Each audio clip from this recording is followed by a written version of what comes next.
उत्तर प्रदेश में खास करके जब से भारतीय जनता पार्टी योगी आदित्यनाथ जी की सरकार रही है, किस तरीके से एक तबके के ऊपर लगातार प्रहार किए जा रहे हैं, लगातार उत्तर प्रदेश का लॉ एंड ऑर्डर कितना अस्त व्यस्त हो चुका है, ये हम लोग सब देख रहे हैं, न्यूज के माध्यम से देख रहे हैं। वहीं जब उत्तर प्रदेश में विधानसभा का सत्र चालू होता है, जनता उम्मीद करती है कि सूबे के जो मुखिया हैं वो जनता की बात करेंगे, जनता के हित की बात करेंगे। वहीं जब वो इस तरीके की बात करते हैं, इस तरीके के कटाक्ष करते हैं, तो मैं समझता हूं जनता को दुखी होता है, एक दुख होता है।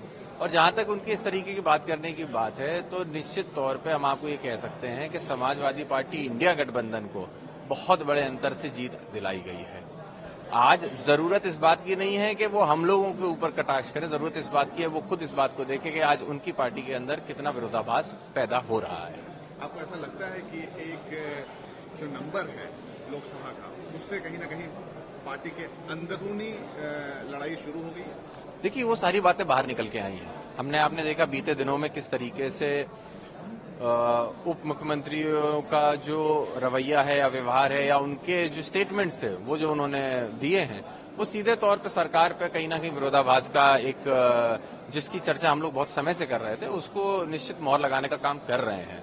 हमने देखा है कि किस तरीके से उत्तर प्रदेश की राजनीति में जब से समाजवादी पार्टी इसने बड़े अंतर से जीती है, वहां पे एक खलबली भारतीय जनता पार्टी के अंदर जो प्रदेश की लीडरशिप है उसको लेके बन चुकी है। राहुल गांधी ने ट्वीट कर सुबह ये जानकारी दी कि उनको ये जानकारी मिली है कि ईडी जल्दी एक रेड करने वाली है उनके ऊपर। आपको लगता है कि उनका इशारा मिसयूज ऑफ सेंट्रल एजेंसीज की तरफ है?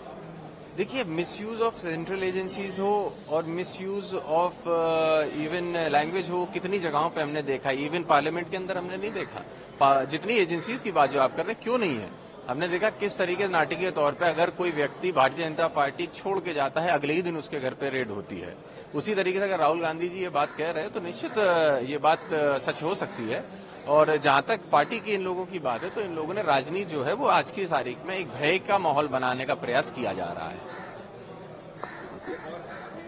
एक फैसला दिया है और ये कहा है कि जो नीट यूजी का जो पेपर लीक का मामला है वो एक सिस्टमेटिक फेल्योर है और सिर्फ 2 केंद्र हैं उसके, वो है पटना और हजारीबाग।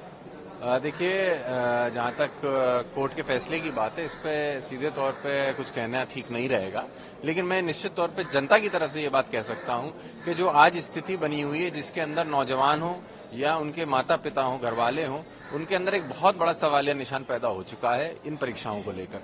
और खास करके उस परीक्षा जो देश की सर्वोच्चतम परीक्षा मानी जाती हो, उस पर भी सवाल उठ रहे हो, तो सवाल लाजमी है, सरकार को इसके ऊपर जवाब देना चाहिए। सरकार सामने नहीं आती है जवाब देने, कोर्ट को अगर स्पष्टीकरण देना पड़ता है, तो कहीं ना कहीं ये भी सरकार का बहुत बड़ा फेलियर है।